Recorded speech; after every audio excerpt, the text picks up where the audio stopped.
প্রশংসা আদায় করছে আল্লাহর দরবারে। মহররম মাসের 18 তারিখ আজকে। এ মাসের গুরুত্ব ফজিলত সম্পর্কে আপনারা এর আগে হয়তো ওই 10 মহররমের আগে অনেক কিছু শুনেছেন। তা আমরা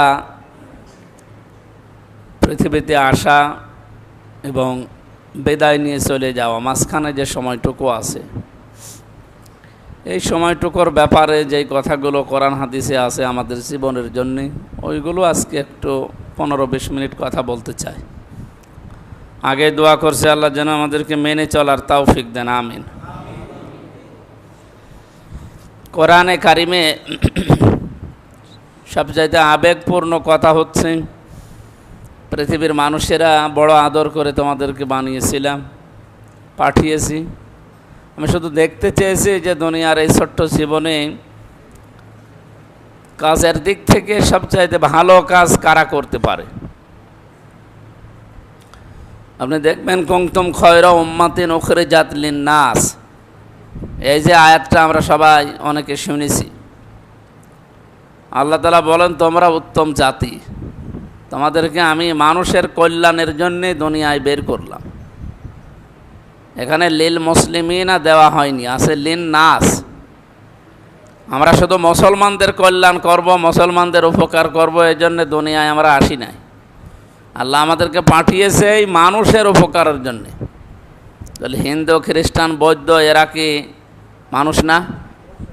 পৃথিবীতে মানুষ যারা, তাদের উপকার আপনার করা লাগবে, আপনি যদি শ্রেষ্ঠ মানুষ হতে চান আল্লাহর কাছে। আমার কথা মনে হয় বুঝতেছেন। যেখানে অন্য ধর্মের মানুষের জন্য আল্লাহ আমাদেরকে বের করলেন, আমরা আমাদের দাম আমাদের যে মর্যাদা, দাম, ইজ্জত যেগুলো বাড়া, শুধু টাকা পয়সা আছে এই জন্য আমাদের মর্যাদা বেশি তা না। পৃথিবীতে আল্লাহর দরবারে ওই মানুষটা উত্তম যার দ্বারা মানুষের উপকার হয়। মুসলমানের উপকার হয় সে কথা নেই, লিন নাস, মানুষের জন্য যারা কাজ করে, মানুষের উপকার করে। অথচ এই আয়াতের মর্মার্থ অনুযায়ী আমরা দেখি মানুষের উপকার হওয়া তো দূরের কথা, আমার দ্বারা মুসলমানই নিরাপদ না। খালি অন্য দল করে এই জন্যে তাকে আমরা দেখতে পারি না। তাই আপনি আল্লাহর কাছে উত্তম হবেন শুধু নামাজ পড়ে, শুধু রোজা রেখে। আমি আশা করছি আমার এই লিন নাস শব্দের যে ব্যাখ্যাটা হালকা সময় দিলাম, আল্লাহ যেন আমাদেরকে অন্তত অনুধাবন করে মেনে চলার তৌফিক দেন, আমিন। তাহলে আমাদের মর্যাদা, সম্মান আল্লাহর কাছে বাড়বে তখন যখন আমার দ্বারা মানুষের উপকার হয়।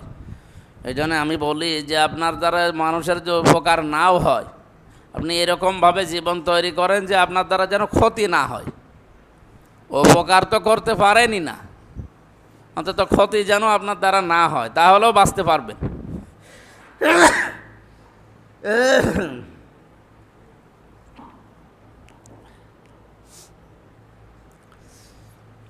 দ্বিতীয় নম্বরে আল্লাযী খালাকাল মাউতা ওয়াল হায়াতা লিয়াবলুয়াকুম আইয়ুকুম আহসানু আমালা। আমি আল্লাহ কেমন, আমার পরিচয় হচ্ছে আমি তোমাদের মউত আর হায়াত বানিয়ে দুনিয়ায় পাঠিয়েছি। আমি দেখতে চাই তোমাদের ভেতরে কে ভালো কাজ করে আমার কাছে আসতে পারে। এখানে আল্লাহ শব্দ দিয়েছেন আল্লাযী খালাকাল মাউতা, আগে মউতের কথা, আগে হায়াতের কথা দেয়নি। যে আমি তোমাদের জীবন বানালাম এরপরে মরণ বানিয়েছি না, আগে মরণ বানিয়ে নিয়েছে এরপরে জীবন। এই আয়াত অনুযায়ী বোঝা যায় যে আপনি যত বড় কিছুই হয়ে যান না কেন, এই চিন্তা করবেন যে আমার মরা লাগবে। এই টেনশন, এই চিন্তা, টেন্ডেন্সি যত বেশি মানুষের ভেতরে তৈরি হবে, তার দ্বারা মানুষের উপকার হবে ভালো। যে আমি আর যাই করি আমার কিন্তু মরা লাগবে। এই জন্য শব্দটা আল্লাহ প্রথমে দিয়েছেন হায়াতা না মাউতা, মাওতা দিয়েছে। এরপরে লিয়াবলুয়াকুম, এখানে লিয়াবলুয়াকা দেয়নি যে হে নবী আপনাকে শুধু আমি বললাম না, কম দিয়েছেন। আমরা সবাই এই কমের ভেতরে আছি। তোমাদের ভেতরে সবচাইতে উত্তম ভালো কাজ করে আমার কাছে আসতে পারে কে? এখানে আল্লাহ আকসারও আমালা দিতে পারতেন, যে আমি বেশি বেশি কাজ চাই। আল্লাহ বেশি কাজ চাননি, আল্লাহ চেয়েছেন আহসানু আমালা, ভালো কাজ। কাজটা আপনাকে ভালো করা লাগবে যতটুকু করেন। আমরা এর আগে যে সমস্ত কাজ কারবারগুলো বিশেষ করে এই 50-55 বছরে দেখছি, এই কাজগুলো কিন্তু ভালোর পরিবর্তে বেশি হয়েছে। এই যে বাজেট আসতেছে সরকারি, এই সরকারি বাজেট মনে করেন 1 কিলো রাস্তার জন্য ওনাদের নিয়ম হচ্ছে সরকারি 1 কিলো রাস্তার যদি উপরে চলে যায় তাহলে ওই এলাকাটা পিস করে দেওয়া লাগবে। আর 1 কিলোর নিচে যেইগুলো আছে, হয়তো হাফ কিলো আছে বা এই যে 1.25 কিলো বলে এরকম আছে, সেগুলো ওনারা পিস করার সেই ক্যাপাসিটি বা সেই টাকা ওদের কাছে আসে না। ওদের তখন ওই হেরিং করে দেওয়া, ইট পেড়ে দেওয়া, এই টাকা আসে। যেখানে ইট পেড়ে দেওয়ার কথা, হয়তো ওই 2 দিকে একটা একটা করে ইট পুঁতে মাঝখানে ইট সাজিয়ে দেয়, একটা করে বালি দিয়ে সাজিয়ে দেয়। এই নিয়মটা কতটুকু, হাফ কিলো বা একটু কিলো, 1 কিলোর নিচে এরকম জায়গাগুলোর জন্য সরকারের বাজেট। তো আমরা বলছি যে আপনার এখান থেকে মনে করেন ওই 1 কিলোমিটার হতে 10 হাত বাকি আছে, তাও আপনাকে দেবে না পিস করে। অন্য কোনো সিস্টেম যদি আপনি করে নিয়ে আসতে পারেন, সরকারি নিয়ম নেই। করে নিয়ে আসার পরে মনে করেন 1-1.5 লাখ টাকা বাজেট ছিল, এখন ওই কাজটা সরকার ওই টেন্ডারে দিয়ে দেয়। তো এই 17 বছর যারা দায়িত্বে ছিল তারা ছাড়া তো আর এই যে টেন্ডারের যে সমস্ত কাগজপত্রগুলো যাদের নামে ডিলারশিপ বলেন, এরপরে এই যে কি নাম বলে, কাজ কিনে নিতে হলে একটা কি লাগে না, লাইসেন্স, এগুলো তো আর শুধু যারা দায়িত্বে ছিল 17 বছর তারা ছাড়া কেউ পায়নি। এখনও পর্যন্ত নতুন করে যে যারা এই 15-16 বছর মানে নির্যাতিত ছিল তারা যে করবে, তাদের তো সেই পজিশনই নেই, কারণ ওগুলো করতে অনেক টাকা লাগে। ভারী ভারী লাইসেন্স করতে 2 কোটি 2.5 কোটি টাকা লাগবে। তাই আপনি 17 বছর না খেয়ে আছেন, টাকা পাবেন কোথায়? ওই ওরা যারা করেছে তারা এখন ওই কাজগুলো কিনে নেয়। হয়তো এখন সরাসরি তাদের নামে সরকার দিতে চায় না, যে ওরা অত্যাচারিত, ওরা ফ্যাসিস্ট, এই সমস্ত নাম দিয়ে। এই তখন যারা এখন জামাত বলেন, বিএনপি বলেন, আরও যে 11 দল বলেন, এই সমস্ত যারা আছে সরকারি বেসরকারি, এই মানুষগুলো ওই কাজের জন্যে টেন্ডার ড্রপ করে, ওখানে যার নাম ওঠে তার নামে কাজটা দেয়। এটা হচ্ছে সরকারি নিয়ম, যদিও এর ভেতরে 2 নাম্বারই হয়। তো এই জায়গা থেকে কাজ 1.5 লাখ টাকার কাজ একটা হাফ কিলো রাস্তার জন্য নিয়ে এসেছে। নিয়ম ছিল 2 দিকে 2 ইট পেড়ে দিয়ে মাঝখানে 8 ফিট বা 10 ফিট রাস্তা করবে, তারা একটা করে ইট পেড়ে দেবে। মনে করেন 1 কিলোর 2-4 হাত কম আছে, তাও তো করে দেবে না। তো এই 1 কিলোর 2-4 হাত কম এই রাস্তাটা, বা 10 হাত কম আছে এই রাস্তা, 10 গাড়ি ইট দরকার। তাই আপনি 10 গাড়ি ইটের হিসাব করে বলেন যে ওর যে বাজেট দিয়েছে সরকার, ওইটা দিয়ে কি আসলে যেভাবে ও চাচ্ছে ওইভাবে ও করতে পারবে? ওর তো বাড়ির থেকে টাকা এনে এনে করা লাগবে তখন। আর তারপরেও এরকম ভালো মানুষ তো বাংলাদেশে সব জায়গায় নেইও। কাজ তো হয়তো 1,44,000 টাকা একটা বাজেট দেখলাম এক জায়গায় কিনে নিয়েছে, কিনে ওই কাজটা হয়তো বিক্রি করে দেয়, যে আপনি আমার কাছে 5,000 10,000 টাকা দেবেন, বাকি কাজটা আপনি করে নেন, দিয়ে দিল। যে লোক এই 15-16 বছর খেয়েছে সেই লোকই তো কাজ পেয়েছে, কারণ আমার কাছে আপনার কাছে তো টাকা নেই, ওই লাইসেন্স আপনি বানাবেন কি দিয়ে? ওই রকম টাকা 2 লাখ 2 কোটি 2.5 কোটি টাকা লাগবে ওই রকম ভারী ভারী জিনিস বানাতে, সেহেতু আমরা পাবো না, ওই যে বাধ্য হয়ে দিয়ে দেয়। উনি ওইটা নেওয়ার পরে তাহলে ওরা যদি ওখান থেকে 10,000 টাকা দিয়ে দেওয়া যায় 1,44,000 টাকার ভেতরে, আর থাকে কত? 1,34,000। 1,34,000 টাকা দিয়ে আপনি বালি কিনবেন কি দিয়ে? এরপরে ইট কেনা লাগবে, এবার মিস্ত্রি আছে, এই যে কামলা যাদেরকে নেওয়া হয় এদেরকে প্রতিদিন তো বেতন দেওয়া লাগবে। সব মিলে দেখা যাচ্ছে ইটের টাকা, বালির টাকা, কামলার টাকা বুঝে ওর হয়তো টাকা আর থাকে না। তো ওর টার্গেট তো প্রায় 1 কিলোমিটারের কাছাকাছি, হয়তো 10 হাত কম আছে। ওই কাজটা যদি ও আমার মনে হয় হাফ কিলো করতো, ইট যদি একটা না দিয়ে ডবল করে দিত, আর বালি যতটুকু দেওয়ার কথা মনে করেন 2 ইঞ্চি, সেখানে যদি 5 ইঞ্চি বালি দিত, এই রাস্তাটা যেভাবে টার্গেট দিয়েছিল সরকার যে 10 বছর যাবে, আমার মনে হয় 10 বছর চাইতো। তো কাজ তো আমরা করছি বেশি, কাজ তো ভালো হয়নি। আমরা শুধু ওই নামাজ পড়া রোজা রাখা আমল মনে করি ওইটাই কাজ না, এটাও তো কাজ। এখানে আকসারু আহসানু আমালাস, আমল মানেই তো কাজ, আমল আরবি শব্দ, বাংলায় কি বলে? কাজ বলে, ইংরেজিতে ওয়ার্ক বলে, বিভিন্ন ভাষায় বিভিন্ন নাম ধরে ডাকে। তা আমরা কাজ কি বেশি বেশি চাই না ভালো চাই? আপনার তো এই যে 55 বছর তো এই রাস্তা মনে করেন হয়নি, একটা গ্রাম্য রাস্তা কাঁচা রাস্তা হয়নি। এখন সেই রাস্তা করার জন্য এখন যে বাজেট এসেছে ওইটা দিয়ে যদি ওই 1 কিলো পর্যন্ত না করে হাফ কিলো করতাম, এর পরবর্তী 6 মাস পরে আবার যে বাজেট আসবে ওইটা দিয়ে আরও হাফ কিলো করতাম, এই 2 মিলে আমার মনে হয় 10 বছর রাস্তার টার্গেট থাকলে 10 বছরই চাইতো। কিন্তু একবারে আমি এপিলাই কিলো খানিক করে দিলাম, ও 2-5 দিন পরে দেখা যাচ্ছে ভাঙা আরম্ভ হয়, কারণ সেই যে নিচের যে ভিত ঠিক নেই। 2টা ইট না দিয়ে একটা দিয়েছে, একটা ভারী কোনো যানবাহন গেলে উল্টিয়ে যায়, 2 দিকে কাঁচ হয়ে যায়, দেইবে যায়। আমি কথা বোঝাতে পারছি? আমাদের এই রকম যত কাজ আছে পৃথিবীতে, মানব কল্যাণে হোক আর ইসলামের জন্য হোক, যত কাজ আছে কাজগুলো বেশি আল্লাহ চায় না, কাজ আল্লাহ চায় ভালো কাজ। ওই জন্য আমরা এই আয়াতটা যদি যারা দায়িত্বশীল আছে, এই দেশের এমপি আছে, মন্ত্রী আছে, যারা সচিব আছে এবং রাষ্ট্রের দায়িত্বে যারা আছে, ডিসি, এসপি, টিওনো, ওসি, এই সমস্ত মানুষগুলো প্রায় 1628 জন আছে সারা বাংলাদেশ। এই 1628 জন মানুষ আহসানু আমালা যেদিন ভালো করে বুঝবে যে কাজ আমার বেশি দরকার নেই, নামাজ আমার 14 রাকাত দরকার না, আপনি 2 রাকাত নামাজই পড়েন, কিন্তু নামাজটা যেন নামাজের মতো হয়। ওই যে সবে বরাতে সবে কদরে মানুষ এমন নামাজ পড়ে, মানে 100 রাকাত নামাজ পড়েছে, অথচ 1 রাকাত নামাজও হয়নি। আপনার 100 রাকাত পড়ার দরকার কি? আপনি 4 রাকাত পড়েন, 4 রাকাত নামাজই পড়েন, কিন্তু একটু ধীর স্থিরভাবে। যে ওয়াজিব আছে 14টা, 13টা ফরজ আছে, সুন্নত আছে 12টা, 19টা নামাজ ভাঙার কারণ আছে, এইরকম দিয়ে যে মাসলা মাসাইলগুলো একেবারে হক আদায় করে আপনি 4 রাকাত পড়েন, ওই 100 রাকাতের চাইতে বেশি সওয়াব হবে। আমি কথা হয়তো বোঝাতে পেরেছি? আপনার কাজ কি এখন বেশি বেশি হবে? দুনিয়ার কাজ হোক আখেরাতের কাজ হোক, বেশি না ভালো? ভালো। আর একবার বলেন, কাজটা ভালো হওয়া লাগবে। আল্লাহ বেশি কাজ চাননি, করানি। আল্লাহ বলেন কাজটা করো, ভালো কাজ।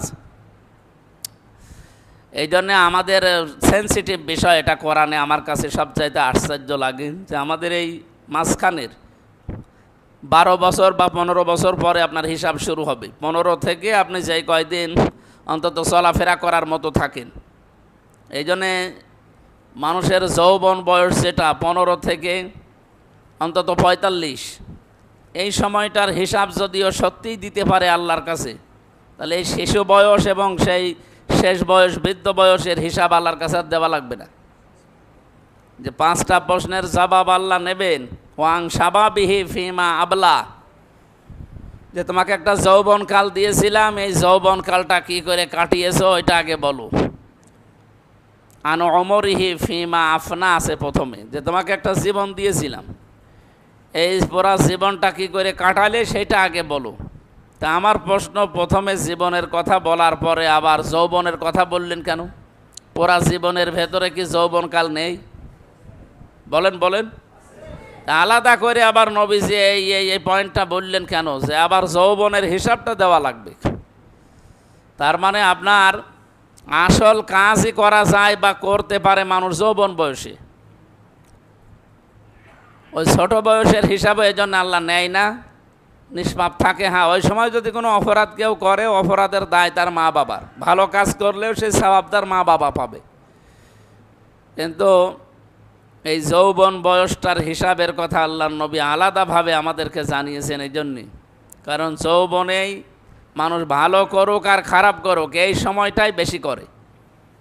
যৌবন বয়সের আপনার রাজনীতি আল্লাহর কাছে লাগে নাই, যৌবন বয়সের সমাজ সেবা আল্লাহর কাছে আপনার লাগে নাই, যৌবন বয়সের যে ইবাদত বন্দেগীগুলো আছে এগুলো আপনি আল্লাহর কাছে লাগান না, এগুলো কাটিয়েছেন সব শয়তানের কাছে।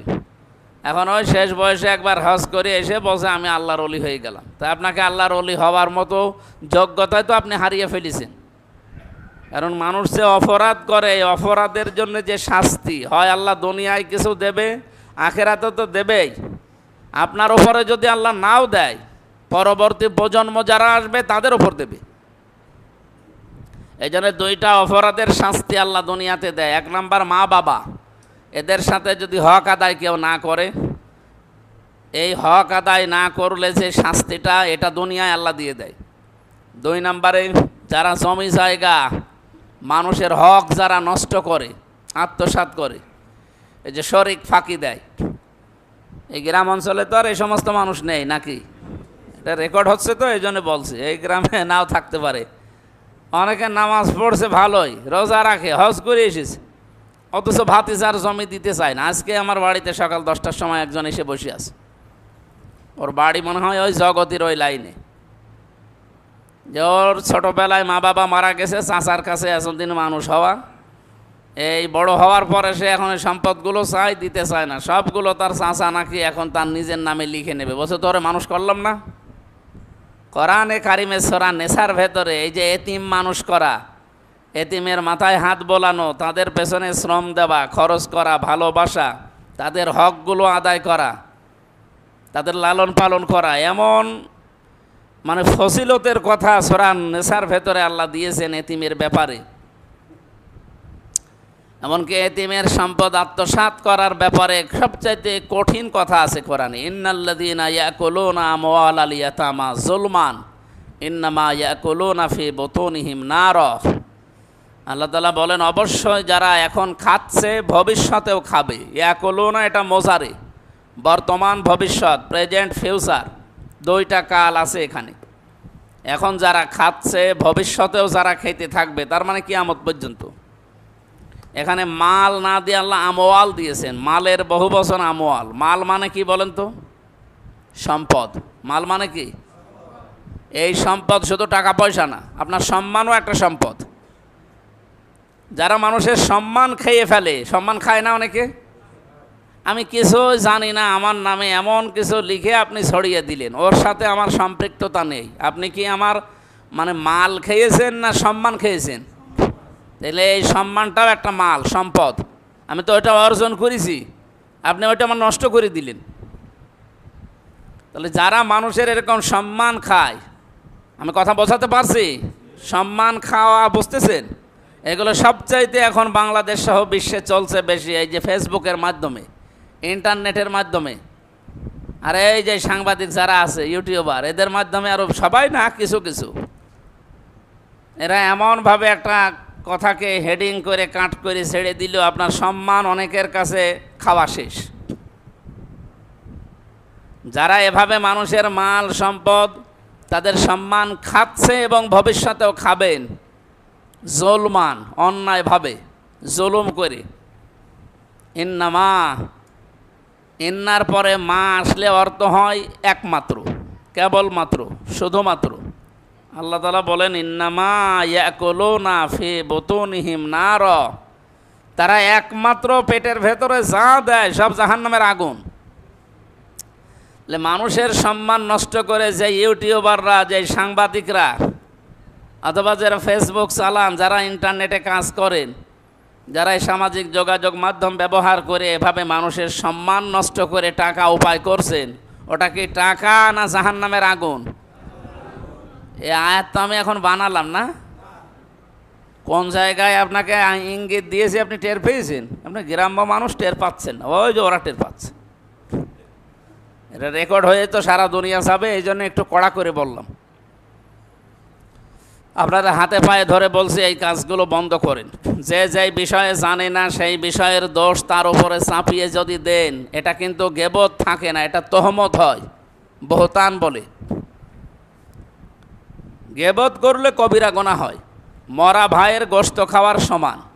আর তহমত দিলে অপরাধ হচ্ছে ওই গুনাহ যতদিন আপনি না করবেন ততদিন আপনাকে আল্লাহ মরণ দেবে না। কোরআনে কারিমে রব্বুল আলামিন বলেন অমাই ইয়াকসিব খতিয়াতান আও ইসমান সুম্মা ইয়ারমি বিহি বারিয়ান ফাকাদ ইহতামালা বুহতানা ওয়া ইসমাম মুবিনা। সূরা নিসার 112 নম্বর আয়াতে আছে। পৃথিবীতে বহু মানুষ এমন আছে নিজে অন্যায় করে, নিজের দলের লোক দিয়ে অন্যায় করায়, নিজের ক্যাডার বাহিনী দিয়ে অন্যায় করায়। আর এই অন্যায়টা যখন হয়ে যায়, তখন একটা নিরপরাধ মানুষের ওপরে দোষটা চাপিয়ে দিয়ে, একটা নিরপরাধ দলের ওপরে, গোষ্ঠীর ওপরে দোষ চাপিয়ে নিজেকে ভালো সাজায় সমাজের সামনে। এই মানুষটা যেন পাপের বোঝা প্রকাশ্য বহন করে নিয়ে বেড়াচ্ছে। এ আয়াত অনুযায়ী যাদের পড়া দরকার এরকম মানুষ দেশে আছে না? আছে মানে আমরাই আছে মানে এটা একটা ট্র্যাডিশন হয়ে দাঁড়িয়েছে মানুষের সামনে।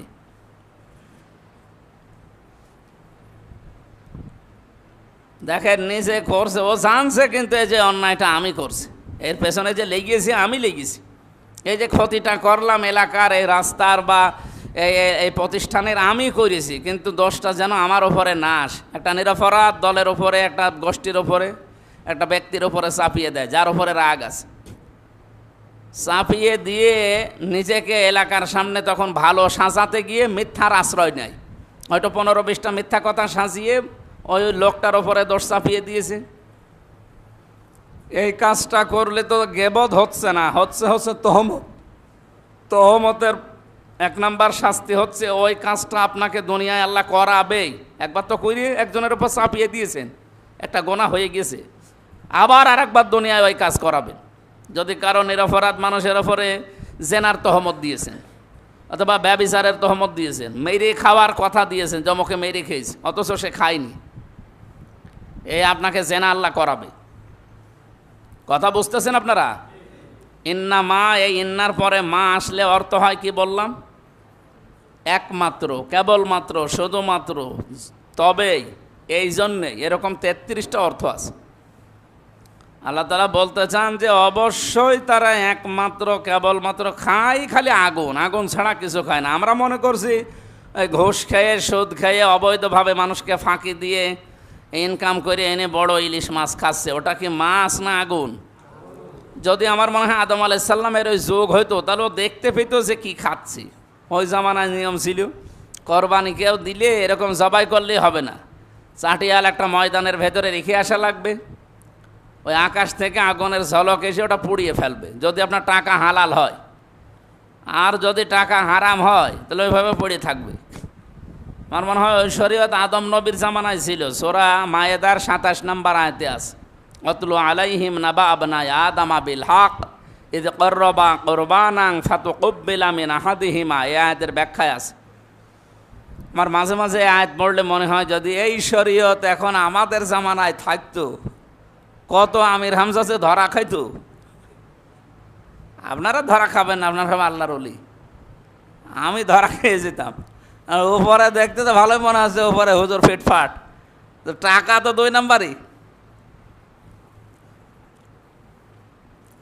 দেখ আল্লাহ বাঁচিয়ে দিয়েছে যে অন্তত গোশত খেয়ে মজা মারা যাচ্ছে, গোশতও খাওয়া যেত না। আর এলাকার মানুষের সামনে আপনি তখন বের হতে পারতেন, মানুষ তো বলতো যে দেখেন ইমাম সাহেব 2 নাম্বার, কীভাবে টাকা উপায় করেছে বলেন, মানুষকে ফাঁকি দিয়ে। অসাই আসলাম না সাঁড়ির, এটা আরও কঠিন। আল্লাহ তাআলা বলেন এই মানুষগুলো শুধু মরতে দেরি হবে। সিন, সাফা, কদ, লাম, এরকম 13টা শব্দ আছে। কোনো সেন্টেন্সের আগে যদি একটা আসে বাংলা অর্থ দাঁড়ায় অতি তাড়াতাড়ি। এখানে সিন দিয়ে জানিয়েছেন অসাই আসলাম না সাঁড়িরা, এই চরিত্রের মানুষ যারা যারা শরিক ফাঁকি দেয়, এতিমের সম্পদ মেরে খায়, এরা শুধু মরতে দেরি হবে। এ যতই নামাজ রোজা হজ জাকাত করে যাক, বড় দাড়ি বড় পাগড়ি হোক, শুধু মরতে দেরি, কবরে দিতে দেরি হবে না, জাহান্নামের আগুন লেগে যাবে। খালি দেখতে পাই না তাই, তাছাড়া কত মানুষের উপরে ফুল দেয় আমরা, আর নিচে যে আগুন জ্বলছে। আমি সহ যারাই শুনলাম, এটা যেহেতু রেকর্ডে শুনছে আরও বিশ্বের হাজারো লক্ষ কোটি মানুষেরা, প্রত্যেকেই সূরা নিসার এই 10 নম্বর আয়াতটা যেন অনুধাবন করে আমরা মানতে পারি। শরিক ফাঁকি দিলে ওই যে 2টা অপরাধের শাস্তি দুনিয়ায় হয়, তার ভেতরে একটা মা বাবার অবাধ্য আর একটা শরিক ফাঁকি দেওয়া। যারা শরিক ফাঁকি দিয়েছেন, ভাইয়ের হোক, বোনের হোক, ছেলের হোক, মেয়ের হোক, অনেকে ভালো মানুষ সাজতে গিয়ে ছেলের নামে সব লিখে দেয় আর মেয়েকে বলে তোর জন্য দোয়া করে দিলাম। এটাও একটা শয়তানি। আপনি দোয়া করবেন মানে ওর আগে জমি ফেরত দেন। আপনার ছেলেও জন্ম দিয়েছেন আপনি, আর মেয়ে জন্ম দিয়েছেন আপনি, নাকি মেয়েটা ডাউনলোড করে নিয়ে আসা? এটাও তো আপনার। তা আপনি ছেলের নামে সব দোকান, এলাকার জমি জায়গা, বাজার ঘাট লিখে মেয়েকে আপনি দোয়া করে দিয়েছেন কোন কারণে? আমি 16 সালে যখন হজে যাই তখন ফরিদপুরের, ওই জেলা ফরিদপুরের এক আল্লাহর ওলি পেয়েছিলাম। আমার পাশে বিমানের সিট পড়েছে, যাওয়ার সময় গল্পে গল্পে বলছো, হুজুর কাজ তো করে ফেলিস কি। আসার সময় 3টা মেয়ে ছিল আর 2টা ছেলে। ছেলেদের নামে নিজের কামাই করা সম্পদ অন্যের বাড়ি চলে যাবে, এই জন্য ছেলেদের নামে সব লিখে দিলাম। আর মেয়েদের আসার সময় মাথায় হাত দিয়ে বলে আসলাম যে মা তোদের জন্য দোয়া করে দিলাম। আপনার এই হজ বাংলাদেশে ঘুরে আসা দূরের কথা, জেদ্দার বিমানবন্দরও আসবে না, ওখানেই থেকে যাবে। কিছুদিন হয়তো আপনাকে মানুষ আলহাজ বলবে, হাজি সাহেব বলবে। আপনি আগে বাড়ি যাওয়ার পরে যদি বেঁচে থাকেন, ওই জমি জায়গাগুলো আগে যে আল্লাহর নিয়ম আছে, ইউসিকুমুল্লাহু ফি আওলাদিকুম লিয-যাকারি মিসলু হাজ্জিল উনসায়াইন, এই আয়াত অনুযায়ী ভাগ করেন। নামাজ পড়াও ফরজ, এই যে হজ করতে এসেছেন এটাও ফরজ, ও জমি জায়গা সন্তানাদের ভেতরে ভাগ করাও কি বলেন না কেন? না এই এলাকায় এসব 2 নম্বরই নেই, এই আয়াত বলা আমার মনে হয় ঠিক হইল না। অনেক এলাকায় আছে, এই জন্য এখানে বলে দিলাম, তারাও রেকর্ডে শুনবে। যদি এরকম কেউ করে থাকেন, ভাই আপনার নামাজ, আপনার এই পাগড়ি, আপনি হজ করে এসেছেন, আপনাকে এলাকার মানুষ বুজুর্গ বলে, সফি বলে, আপনি সব কিন্তু মাঠে মারা যাচ্ছে।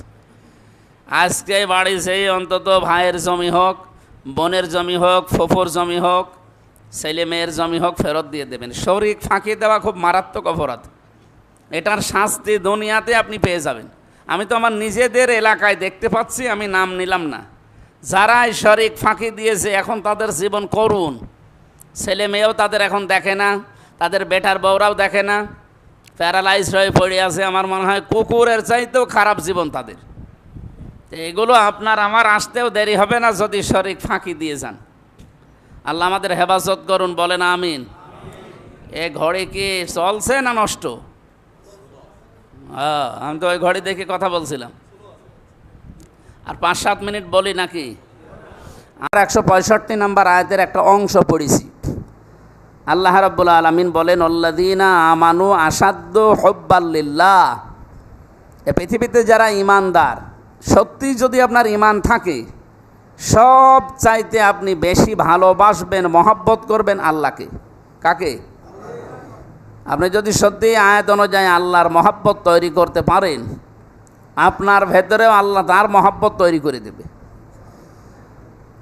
আল্লাহ রাব্বুল আলামিন, এটা হাদিস, উনি বলেন আমি যদি কাউকে ভালোবাসি তাহলে আসমানে ঘোষণা দেয় যে আমি কিন্তু মনে করেন হররা, এটা বেইলে মাঠ নাকি মঠপাড়া, এই এলাকার এই সগির আহমেদকে আমি ভালোবাসি, তার কাজকর্মে, তার ইমানে আমি খুশি। ফেরেশতা যত আমি বানিয়েছি সবাইকে ঘোষণা দিয়ে দিলাম, তোমরা এই লোকটার ওপরে অন্তত খুশি হও, তাকে ভালোবাসতে থাকো। জমিনের ভেতরে এরকম একটা ঘোষণা আসে।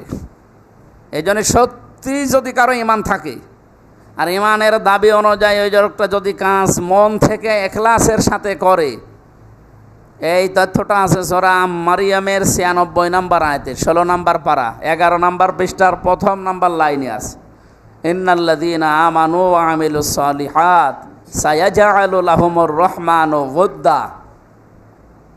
নিশ্চয় যারা ঈমান আনার পরে ভালো কাজের আঞ্জাম দেয়, আমলে সালেহ মানে ভালো কাজ করে, অতি শীঘ্রই আমি তাদের প্রতি সৃষ্টি জগতের ভেতরে একটা ভালোবাসা, মহব্বত তৈরি করে দিই।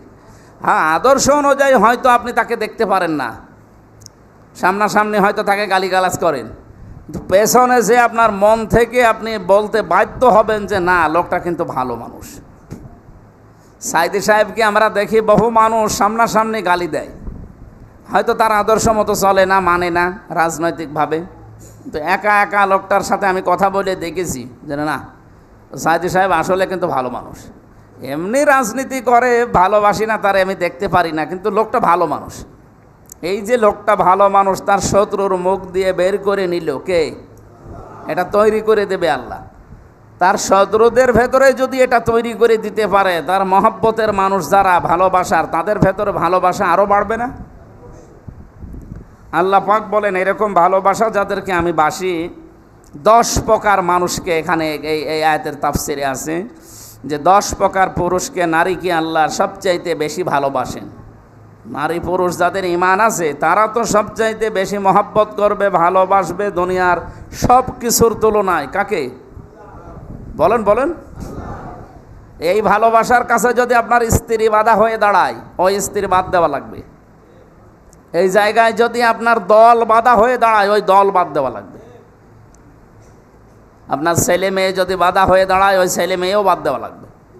হযরত ইব্রাহিম আলাইহিস সালাম ওই যে সন্তানকে জবাই করার যে আদেশ পেয়েছিলেন, উনি এমনি পায়নি।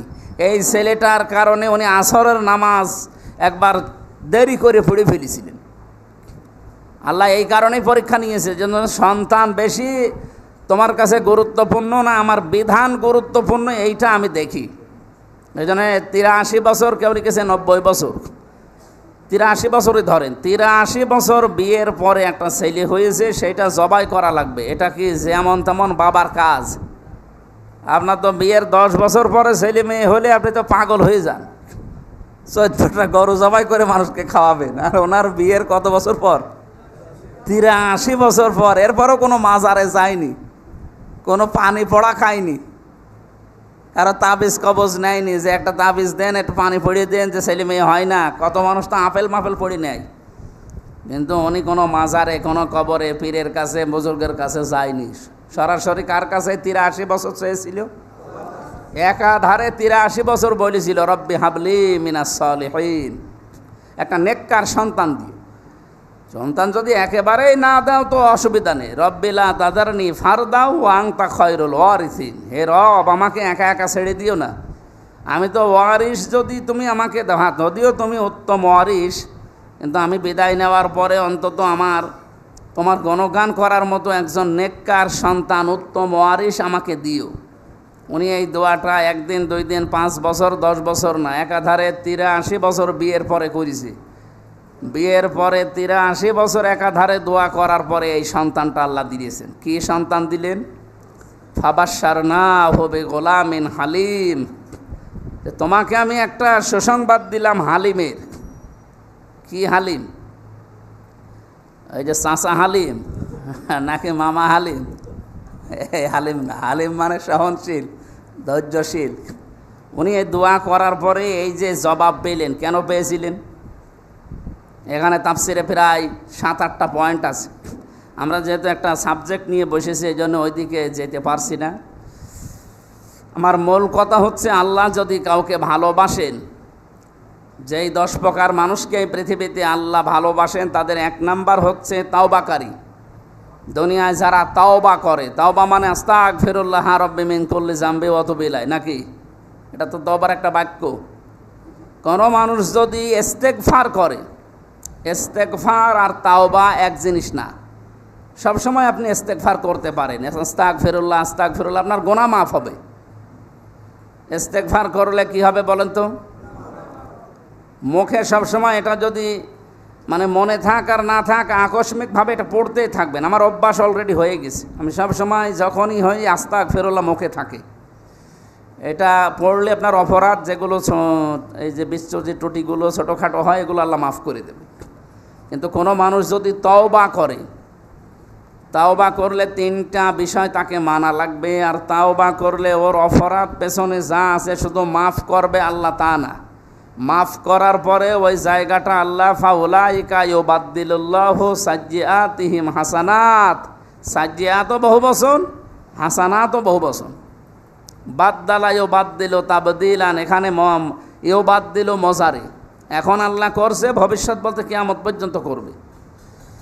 তাহলে তাওবা করলে ওই জায়গাটা আল্লাহ শুধু মাফ করে দেবে না, পুরা জায়গাটা আল্লাহ নেকি দিয়ে পাল্টিয়ে দেবে।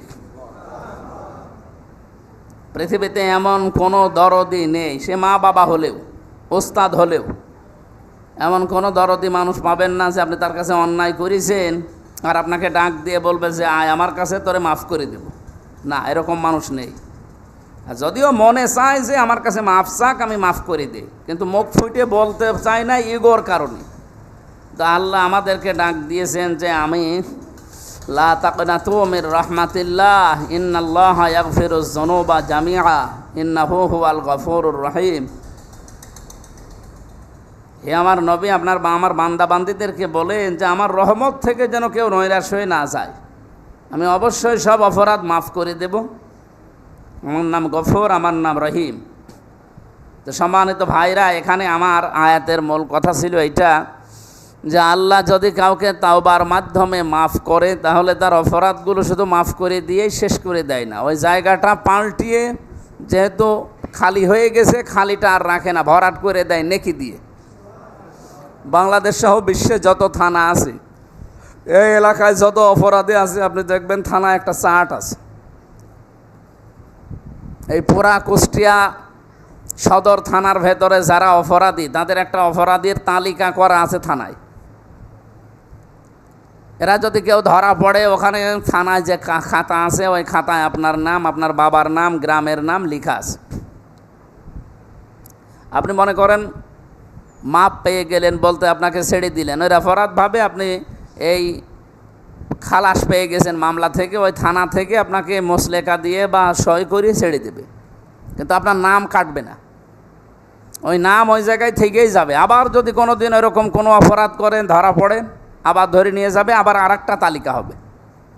এভাবে যদি আবার করেন আবার তালিকা হবে, কিন্তু আগের নাম মুছে দেবে না। আমি 10 সালে 11 সালে যখন প্রথম ধরা পড়লাম, ধরা পড়া বলতে আমি তো আর মানুষের টাকা মেরে ধরা পড়িনি। ওই কুষ্টিয়ার ওই যে বড় বাজারের পাশে যে মসজিদ ছিল ওখানে জুমার নামাজ পড়াতাম। ওই সময় বিশ্ববিদ্যালয়ে ফার্স্ট ইয়ারে ছিলাম 11 সালে। তো জুমার নামাজ পড়াতে গিয়ে সুদের বিরুদ্ধে বলেছিলাম। মানে আমার মসজিদের ওই সময় যিনি সভাপতি উনি হচ্ছে সুদখোর, টাকা ছেড়ে রাখে এলাকায়, ওই 10,000 টাকা দিয়ে রাখে, এক একজনের কাছে 20,000, 10,000, 50,000 টাকা এলাকায় দিয়ে রাখে, ওই মাসে মাসে ওখান থেকে টাকা পায়। এটারে কি বলে? বাবাজি এই কাজ করে। ওনারে প্রথম দিন নিষেধ করার পরে উনি বলছে, বেশি বোঝেন, এসব বলার দরকার নেই, যে যা করে করে খাক। আচ্ছা, করে খান, অসুবিধা নেই, কিন্তু কোনো সুদখোর মসজিদের মাদ্রাসার দায়িত্বে থাকতে পারবে না, আপনি অন্য কাজ করেন। উনি রেগে গিয়ে মামলা দিলে। আবার সেক্রেটারি যেটা, ও আবার আর এক কাটি বেশি, ওই যে ডিশ লাইন আছে না, ওই ডিশের লাইনের ব্যবসা করে, যত রকমের উলঙ্গ অর্ধ উলঙ্গ ছবি চালায়, ওখান থেকে টাকা আসে। এই দুইজনের ব্যবসায় তো হালাল নাকি? তা আমি যে বলেছিলাম কোরআনের আয়াত দিয়ে, এটাকে আমার বাবার কথা, ওদেরকে বাঁচাতে গিয়ে ওরা শেষে মামলা দিল। এই জমার নামাজ পড়ে দাঁড়িয়ে আছে, পুলিশ 2 গাড়ি এসে ধরে নিয়ে গেল। এই প্রথম যে ধরে নিয়েছে আমার নামে মামলা দিয়েছে ওরা, ওই নাম, বাবার নাম, মায়ের নাম, গ্রামের নাম সব লেখা। ওখান থেকে পরবর্তীতে জেল থেকে বের হয়ে চলে আসলাম, এসে থানায় তো সই করে চলে আসা লাগে ওই যে মামলাটা মেটাতে হলে। এই আসার পরে দেখছি ওই তালিকা করা আছে। এরপরে একবার মামলা হয়ে গেল কোন জায়গায় যেন, সেই মামলার হাজিরা দিয়ে থানা থেকে সই করে মুসলেকা দিয়ে চলে আসা লাগবে না, যে দেখি আগের ওইটা আছে। এরপরে আবার আর একবার, মানে এই যে 20 থেকে 24 সাল পর্যন্ত জেলে ছিলাম, 23 সাল পর্যন্ত, 24-এ তো বের হলাম। এই সময় এসে থানায় যোগাযোগ করলাম, যেখানে যেখানে মামলা ছিল ওই জায়গায় যাওয়া লাগে। গোপালগঞ্জে মামলা ছিল, আলমডাঙ্গায়, চুয়াডাঙ্গা, আলমডাঙ্গায় মামলা ছিল, এরপরে বাংলাদেশের সিরাজগঞ্জে মামলা ছিল, যশোরে ছিল, খুলনায় ছিল, কত মামলা আছে ওরা দিয়েছে আমি নিজেও জানি না। মানে সারা দেশের বিভিন্ন জেলায় থানায় মামলা দিয়ে একবারে 200-250 মামলা, যেখানে যেখানে যাওয়ার মতো হয়। সিরাজগঞ্জে সেদিন গিয়েছিলাম, হাজিরা দিয়ে কুষ্টিয়ায় যেটা ছিল এটাই লিখা দেখলাম যে আগের যে মামলা ও তালিকা কিন্তু ঠিকই আছে। আমির হামজা, রিয়াজউদ্দিন, ফিরোজা খাতুন, ডাবিরা ভিটা, পাঠিকা বাড়ি, এবি কুষ্টিয়া, সব লেখা। পরেরটায় আবার লেখা, পরেরটায় আবার লেখা। তার মানে আগেরগুলো কেটে দেয়নি, আগেরগুলো ঠিকই আছে। আল্লাহ তাআলা বলেন, কেউ যদি তাওবা করে আমি আগেরটা আর রাখি না, আগের ওইটা পুরো মুছে ফেলি, মুছে ফাঁকা হয়ে যায়, তখন ওইটা নেকি দিয়ে ভালো কাজ দিয়ে ভরাট করে দিই। তাহলে আল্লাহকে যদি আপনি ভালোবাসেন তাহলে প্রথম আল্লাহ আপনাকে ভালোবাসবে যে 10 প্রকার মানুষকে। তার প্রথম প্রকার যারা তাওবাকারী। তাওবার 3টা শর্ত আছে। প্রথম শর্ত হচ্ছে আপনাকে স্বীকৃতি দেওয়া লাগবে, স্বীকার করা লাগবে যে আমি অপরাধী। 2 নম্বরে বলা লাগবে অনুতপ্ত হয়েছি, আমি অনুশোচনা করছি। 3 নম্বরে আমি অন্তত এই কাজ আর জেনে শুনি জীবনে করব না। সম্মানিত ভাইরা, এখানে 10টা পয়েন্ট আমি তাফসীর থেকে লিখেছিলাম। এখন সময় বাজে 28, আর ঠিক হবে না। এরপরে আমার আবার আর একটা অনুষ্ঠান আমি এমনি সাজিয়ে রেখেছি। এরপরে বিকালে আছে হরিপুরে। আর এমনি শরীর ভালো না, আজকে প্রায় 5-6 বার পেট নেমে আমি দুর্বল হয়ে গেছি। যতটুকু বলেছে আল্লাহ এতটুকুই আমাদের আমল করার তৌফিক দিন, আমিন। সুন্নত কি পড়া আছে নাকি পড়বে? তাহলে সুন্নত পড়েন, বাকি কাজ আপনাদের ইমাম সাহেব আছে করুক।